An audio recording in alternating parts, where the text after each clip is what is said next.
could find such a love at our age. Whoever thought we could dance? Welcome to Couples Therapy in 7 Words. I'm your co-host, Judy Alexander, and I'm here with my husband, Dr. Bruce Chalmer. Hello, Judy. Hello, viewers and listeners. Judy, what's today's title?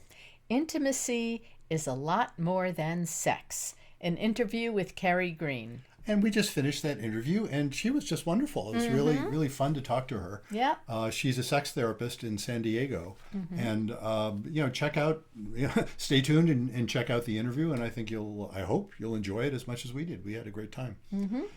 Before we do that, we've got some stuff to talk about here. What do you want to talk about first? Well, let's talk about your book. The Passion Paradox. The Passion Paradox. You can grab a copy of it over there. Yes, I can. It now exists, folks. Here's the paperback. Yes, we've been teasing about it for months and months. So now, The Passion Paradox, when you feel miles apart and still love each other.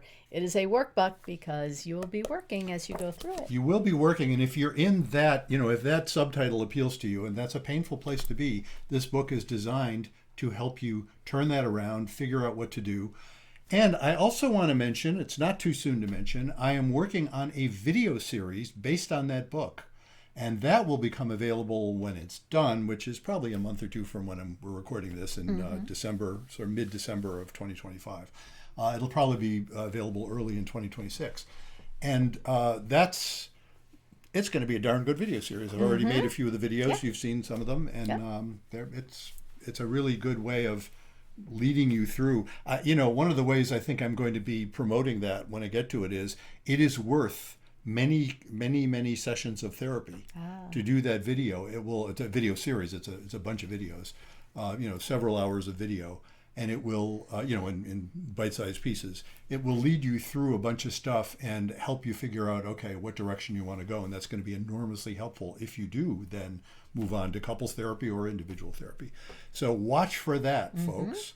Also, one of the things we mentioned in our interview is your book. My book, yes. The Blue Tent, Erotic Tales from the Bible by Laria Zilber. So if you're into erotica, or even if you're not into erotica, if you just want to try it out, one of the things Keri mentioned was here she is a sex therapist, certified, trained sex therapist, and very competent from the sound of it, and she's never read erotica. And I think she's going to get a hold of your book, and maybe that'll be her first.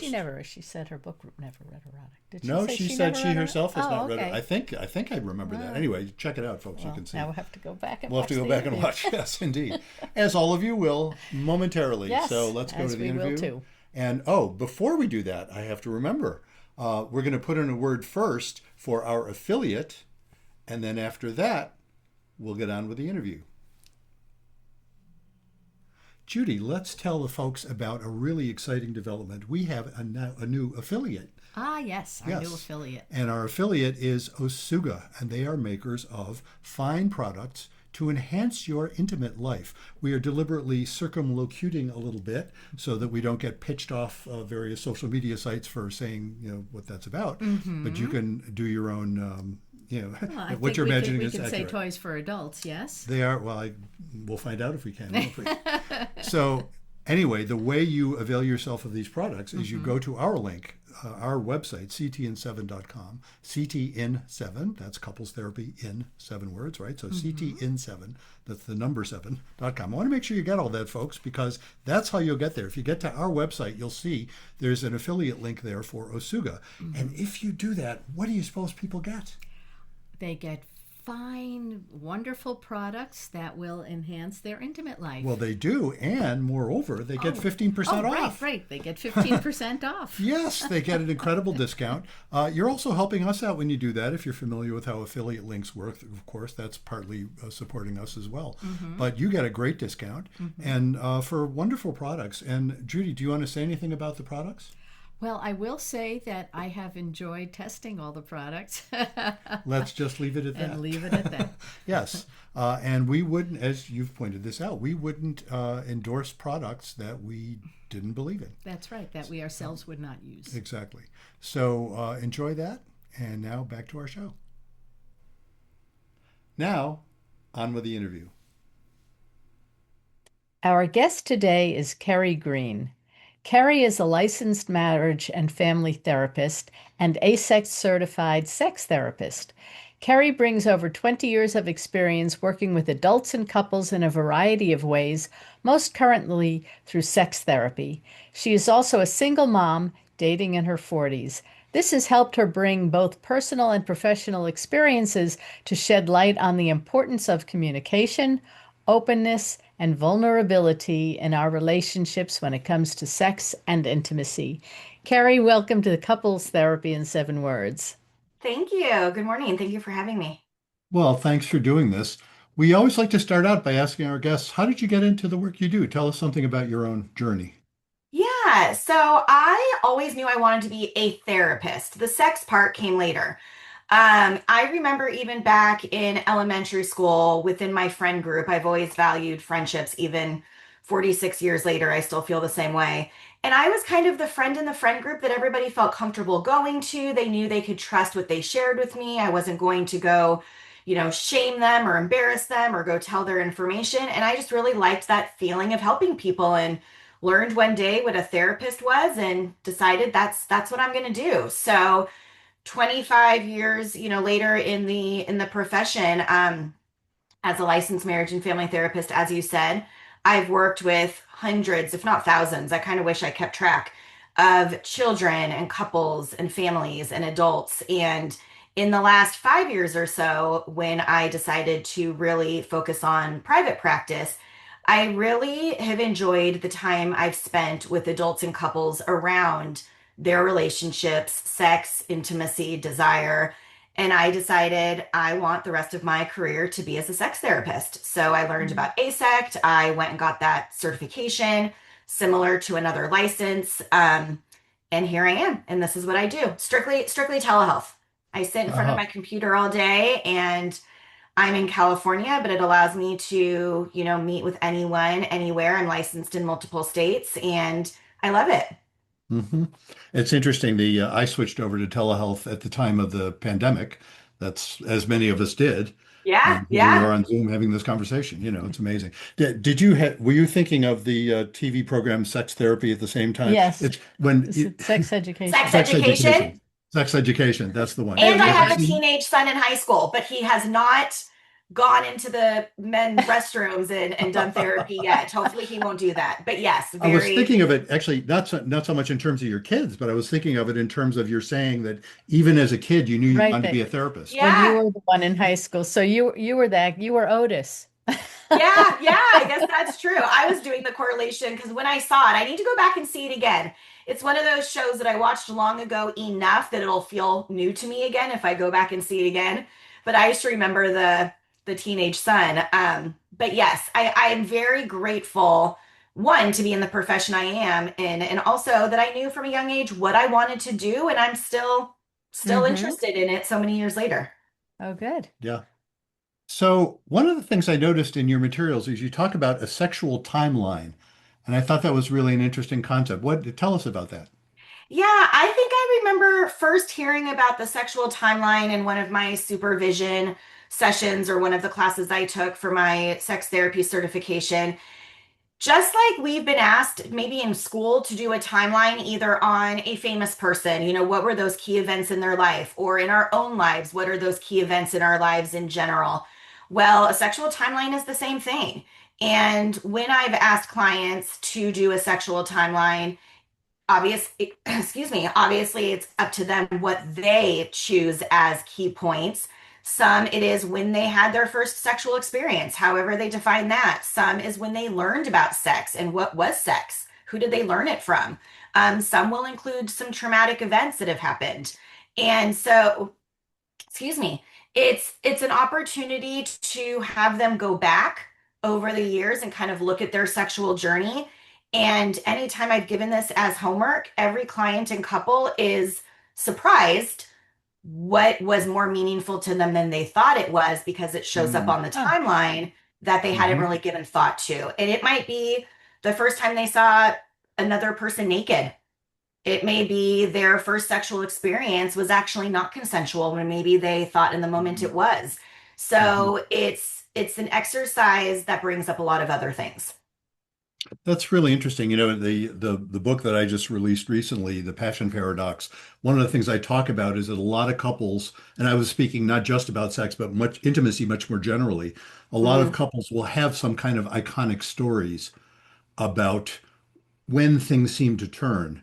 And that fits, I never occurred to me to think in terms of a timeline. You could sort of lay out a timeline Well, and it's funny you say that because I do that as well. The timeline can be, offered in different ways. It can be if it's a couple, it can be separately. Think about your timeline. And then specifically when you two met, what has your sexual timeline looked at? Because yes, that is one of the first questions I ask most couples. When did each of you recognize, assuming the reason they're coming to therapy, which isn't always the case, but for a lot of couples, it is mismatched desire. Sex isn't where one or both of them want them to be. I would say, again, didn't keep track of it. Would have been interesting if I had. I would say it's almost a 50-50 outcome of couples who would say, yes, we can both pinpoint within the same time frame. This is when we both agree it went off the tracks, where other 50%, very different experiences. And we're Mm, not talking the difference of like 1 or 2 months. It may be, well, I have felt this way for 5 years, and the other yeah. person's like, really? I've only felt this way for 5 weeks. Huh. That's a big difference. Yeah, Yeah. that's interesting. That proportion, I think I would have guessed about the same. About half of them more or less agree on it and have similar stories, and about half of them have very different narratives. Yeah.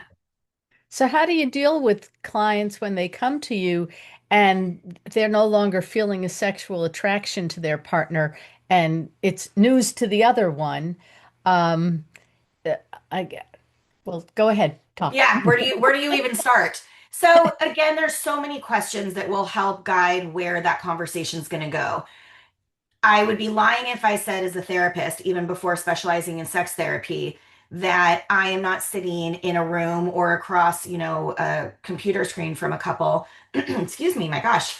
And I am hearing for the first time what the partner is also hearing for the first time. That Mm, happens. And you can Hmm. tell because of the facial expression on the person receiving it or the nervousness in the person saying it.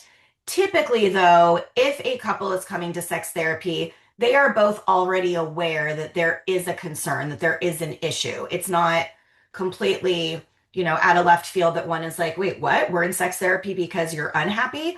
So, a question I ask, and I'm very, respectful and supportive and, patient with the process as we need to be.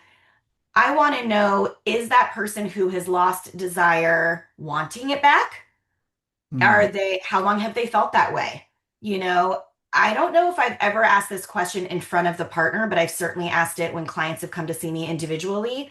Is it your partner that you are no longer interested in? Or if there Hmm. was an opportunity, whatever that means, to be sexual with another person, you actually would be interested. Because again, big difference if it's, I still am a sexual being within my own body. I still want to have those experiences with another person. I just don't want it with the person I go to sleep with each night.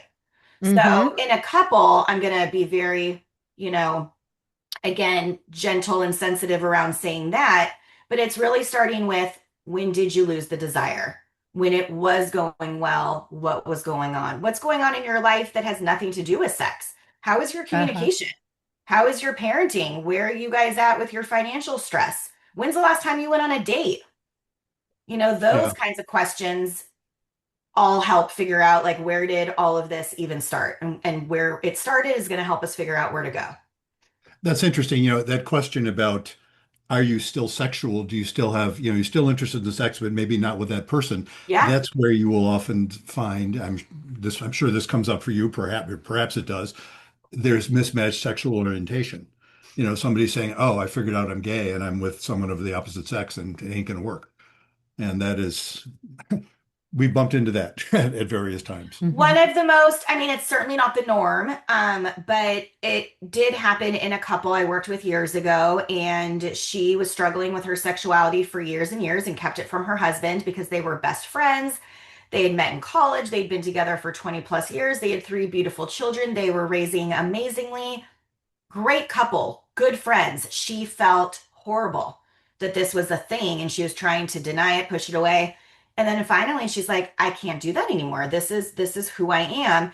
And so our therapy began with trying to figure out, can we stay a couple and raise our children and explore this part of my sexuality that I've been denying for years? Fortunately or unfortunately, depending on how you want to look at it, they did wind up getting a divorce and are the best of friends. And she was able to embrace her sexuality and live the rest of her life the way she wants to. And Mhm. not all partners would be respectful of that, would be supportive of that. And he I, was and is an amazing partner, and they still have their children to raise together. I don't think we met before, but you sort of described my life story there. So Oh wow. Okay. we're in a second marriage, and That was wife number one. Got the way it. I like Got to tell the it. story of my first marriage is both my ex and I went on to marry really wonderful women, and we're both a lot happier, So There you go. There you go. and we get along great. So Yeah, it's yeah. I not mean, exactly that I story, but similar. Yeah, we yeah, do I have mean, three children also. I am all about this is who I am personally, this is who I am professionally. I want people to be happy and I want people to be true to themselves, whatever that means. Hmm. So, I mean, I literally have I have a few tattoos, but one of the tattoos I have says this is me. Like I want to be able to have people feel like they can express themselves sexually or otherwise, and whomever doesn't like it, doesn't agree with it, that's okay. We're not all going to be liked by everyone there is, but we're going to be able to go to bed at night feeling like we were true to ourselves. And that comes up so much in sex therapy because Mm. so many people, all genders, all sexual orientations, push so much down because we grow up with shame and embarrassment and lack of knowledge. So I work with women and men in their 30s, 40s, 50s who are just saying certain words for the first time out loud.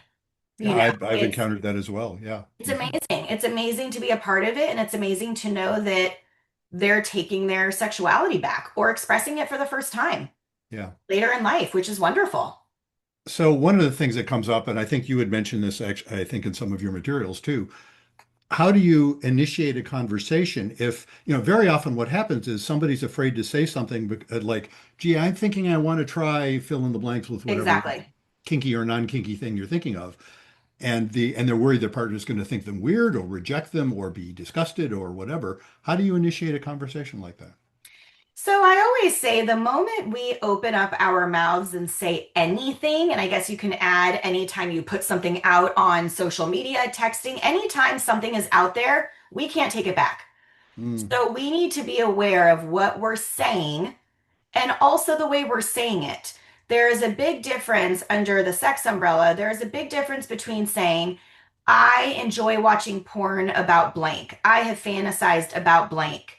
It would be amazing if we could try blank, yet it's not a deal breaker. There's a big mm, difference between the reasons we're interested in it and where it's going to fit into our relationship. Yet at the same time, even if we bring it up as a fantasy, I don't actually ever want to do this thing, but I had this fantasy and I wanted to share it with you. A partner may be very turned off by even knowing you had that fantasy.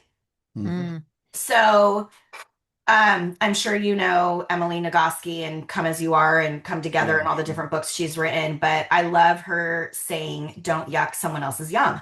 Hmm. I always say, as long as it is legal and consensual, do whatever you want Hmm. as an adult in the sex realm. Come to me about whatever you want to tell me, share with me what you did last night, what you want to do next week. I'm not going to yuck your yum. It might not be what I do in my personal life, but I do things in my personal life that other people wouldn't, sexual or otherwise. So it's hard to have that conversation and be vulnerable with our partners, but we're doing it in other non-sexual aspects. And if the relationship is strong enough, I think you can really say anything and get through it. Doesn't mean the partner is going to be up for whatever that suggestion was, but maybe there's a variation of that suggestion that could be tried. Yeah. I So, mean, there's the scenarios where it's just someone doesn't like something. But then there's the scenarios, and this often comes up in sex, I think again in other areas too, but yeah, especially in sex, where somebody feels like, oh my God, if you like that, what's the matter with me? Or I can't do sure. that for you, or I'm worried about, if that's what you're into. And I've seen that shift for people. Porn's a good example because sometimes someone will feel like, oh my God, if you're looking at porn, you're fantasizing about somebody besides me, and that it's like you're cheating, or even if you're not cheating, I don't know how to compete with that. I'm not And good then, enough. And but that yeah, is what porn is for so many people. yeah. It's not, and don't get me wrong, there's negative aspects of porn, but I'm actually pro porn in a lot of ways. That is what porn is. It is a fantasy. It does Hmm. not mean I don't love my partner who is 5'2" and a redhead because the porn I watch is a person who is 5'9" and a brunette. Hmm. Hmm. It's just we have different likes. We go to one restaurant and order one thing and go to another restaurant and order something different. Yet, of course, with sex, I totally understand it is very personal. Yeah. And most people would go to the place of, I must not be good enough. I'm not doing it right. You don't, find me attractive anymore. But everything has to be talked about. And even definitions. I was just in a session yesterday or the day before. Dr. Emily Morse, sexwithemily.com. Not sure if you've heard Oh of her. yeah, She's I've amazing. I seen love her. her. Yeah. Got to meet Hmm. her this summer in LA. She is fabulous. But she has created, a lot of therapists have, but I usually utilize hers as a resource, the yes, no, maybe list. And it's this Mm. great list that I encourage couples or even individuals to go and print out and look at. And I have a little series of how I, like them to look at it first by themselves and not even check the boxes and then eventually speak to their partner about it. But sometimes in session, we'll go through that list. And there's definitely situations where partner A has said yes to something and partner B has said no. Okay, let's talk about it. And what is your reason for a no?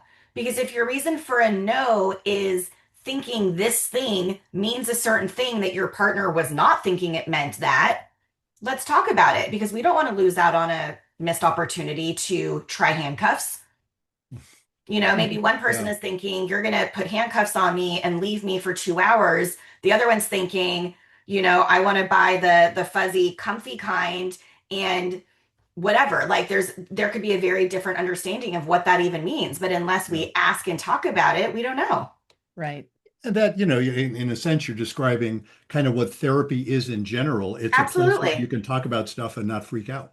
Yeah.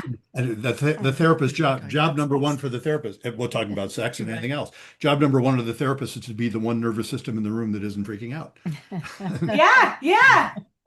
And I always say, especially, I mean, it's so funny. Like, I really don't feel I go about being a sex therapist any differently than I did being even a child therapist. I mean, obviously the topics are very different, but I will always, always, always start with where the client is at. Whether you were a Hmm. Hmm. 3-year-old in front of me back in the day that I was doing play therapy with, or you're a 65-year-old in front of me with sexual dysfunction. I'm still going to start with where the client is at. And in a couple, especially with sex, we've got to start where the less comfortable person is at. Yeah. Uh-huh. It's Yeah. not going to work if we don't do that. And the goal is to get to a place where both partners, if this is the goal that they have, are happy, are back on track with whatever their sex life, is going to be, and go from there. So going back to helping the couple, what is the first step in helping the couple communicate about sex in their relationship? So I really speak about sex almost like it's on the other side of a bridge.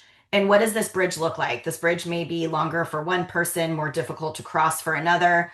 And what are the things that you, as this couple, are already talking about, are already supporting each other in, are already doing really well with? And let's start with those things and begin to slowly cross the bridge then over into the sex space. Because again, a client couple I was working with just the other day, she was explaining what her two favorite things are about her partner. And I said, well, those are the exact same traits you need to be able to talk about sex. And again, so many couples look at it so differently than any other topic. And I get it. Sex is very different than any other topic, but I want to try and normalize it. If you as a couple can sit down and have a hard conversation about finances, maybe have to share something with your partner that they may not be thrilled to hear, but you do trust as long as you're honest, they're going to be there. They might be disappointed and they might be mad, but that's okay. You'll work through it. Now, let's say what would be something around sex that you're Mm. nervous to say that you want to change that is important to you, and where do we start? And sometimes in couples work I do meet with each partner separately so they do feel like they have that open forum to talk even more honestly without their partner present. I want to be able to tell my husband, wife, boyfriend, girlfriend, X, Y, or Z, how do I do it? And sometimes it's as simple as just like what you just did. How you just said it to me is how you would say it to them. We don't need to complicate things. Hmm. Other times it's like, okay, I see why this is hard for you to say. What if you were to try and do it this way? How do you think your partner would respond?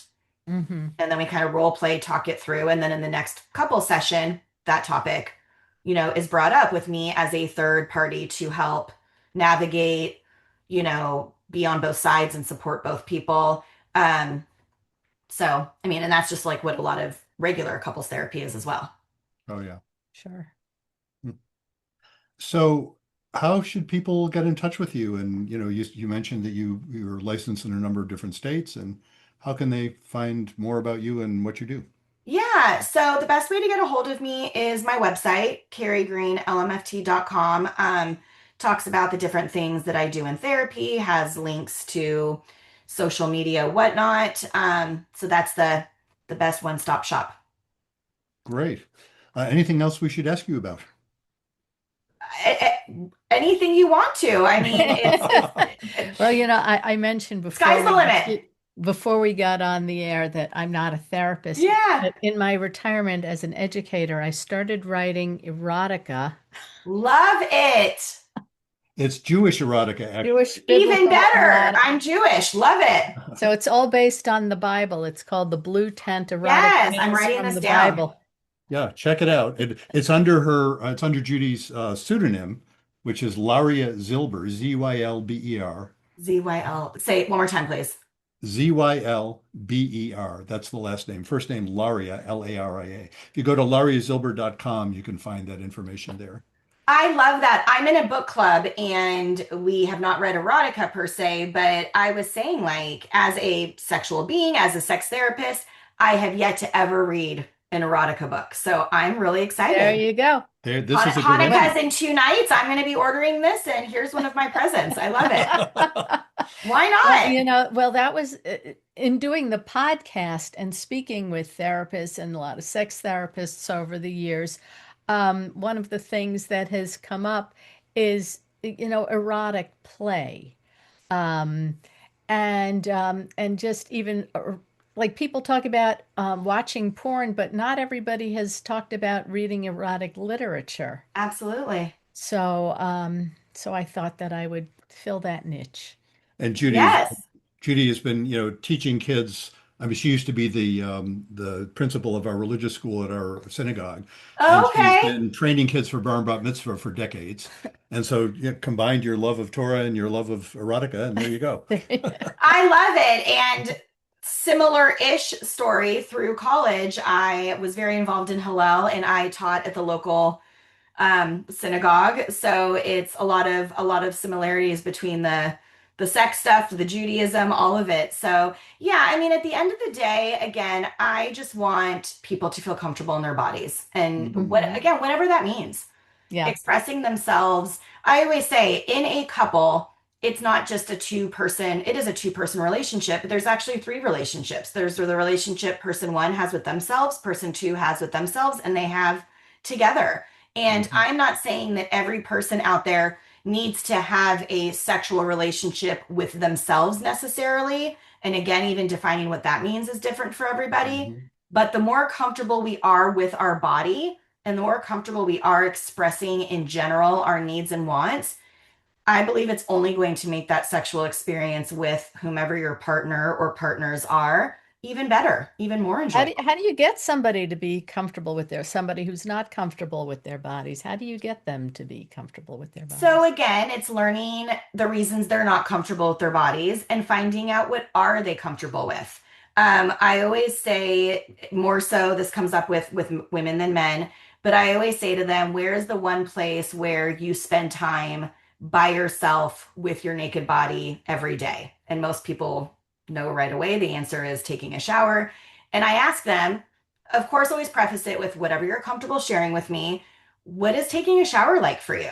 In summer, like I get in and out as quick as I can. It's not just because they're running 20 minutes late to taking the kids to school. It's they don't want to take that time to be with their body. But that to me Mhm. is the perfect opportunity to start because you're already naked and you're already touching your body.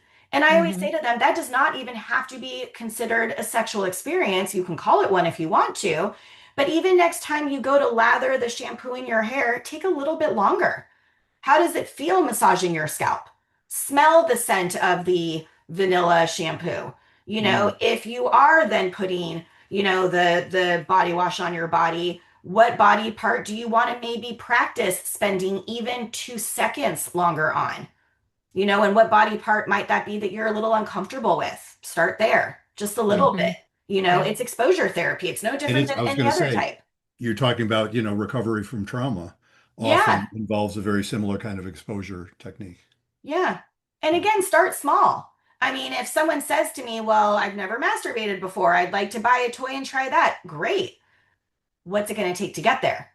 If we determine that's 20 steps down the line and we're just at step 1, let's start with step 1, get comfortable, make it to step 2, and Mm-hmm. eventually, get there. And of course, finding out the reasons those things have not happened in 45 years, because the last thing I want to do is get the client to step 17 and then we didn't think about what has stopped them in the past, what has triggered them in the past, and then we're just right back, where we Right. started. So it's a lot of conversations, but that is what, therapy is.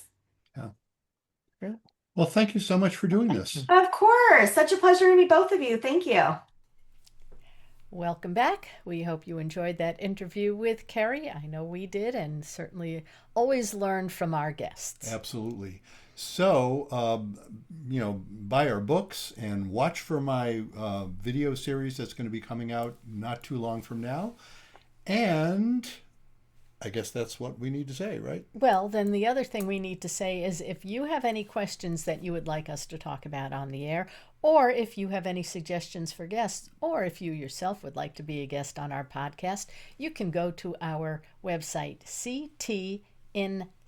That's the number 7, ctin7.com, like couples therapy in 7 words, but ctin7.com, and you can find out how to do all that stuff. Write us questions, suggest yourself, even schedule yourself on our Calendly link. And so until next time, Remember, be kind don't panic. and have faith.